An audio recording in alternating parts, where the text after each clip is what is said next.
மண்ணில் கையால் செய்யப்பட்ட ஒரு அகல் விளக்குல எண்ணெய் ஊத்தி தீபம் பத்த வைக்க முடியாது.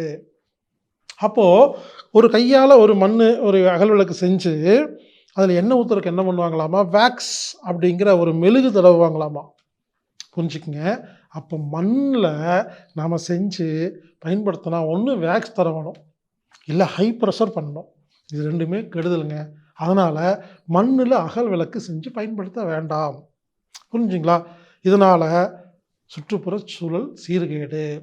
மேலும் மண்ணுடைய வளம் நம்ம இழக்கிறோங்க. அதனால உங்களுக்கு ஒரு ஐடியா குடுக்குறேங்க. Simple idea. நான் சொல்ற ஐடியா கேளுங்களேன். ஆச்சரியமா இருக்குங்க. ரொம்ப சிம்பிள்ங்க. எல்லார் வீட்லயும் எலுமிச்சம்பழம் வாங்குறோமா இல்லையா? எலுமிச்சம்பழத்த கட் பண்ணி ஜூஸ் போட்டு குடிக்கிறோம். இல்ல லெமன் சாப்பாடு செய்றோம். இதுக்கு யூஸ் பண்றோமா இல்லைங்களா? எலுமிச்சம்பழத்த கட் பண்ணி ஜூஸ் எடுத்த பிறகு, அந்த மேல் இருக்க தோல என்ன பண்றோம்? குப்பையில போட்டுறோமா?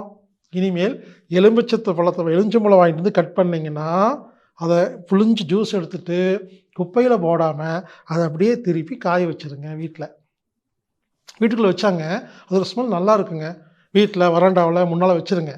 இப்படி எலுமிச்சம்பழத்த ஜூஸ் எடுத்த பிறகு திருப்பி காய வச்சு, அந்த எலுமிச்சம்பழத்த நீங்க அகல் விளக்கா பயன்படுத்தி கோயில்ல போயி விளக்கு பத்த வச்சீங்கன்னா, அதுல அந்த பழ வாசமும் சேர்ந்து வரும். இது ஆர்கானிக்கானது. அப்ப அந்த கோயில்ல நூத்துக்கணக்கான எலுமிச்சம்பழ தோல கொண்டு போய் மண்ல போட்டாங்கன்னா, மக்கீரும். புரிஞ்சுங்களா?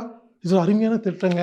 அதனால இனிமேலு தயவு செய்து மண்ண பிரஸ் பண்ணி அதனால் செய்யப்பட்ட அகல் விளக்கை பயன்படுத்தாதீர்கள். அதற்கு பொதுவாக எலுமிச்சம்பழ தோலை பயன்படுத்துங்கள். மிகவும் நல்லது.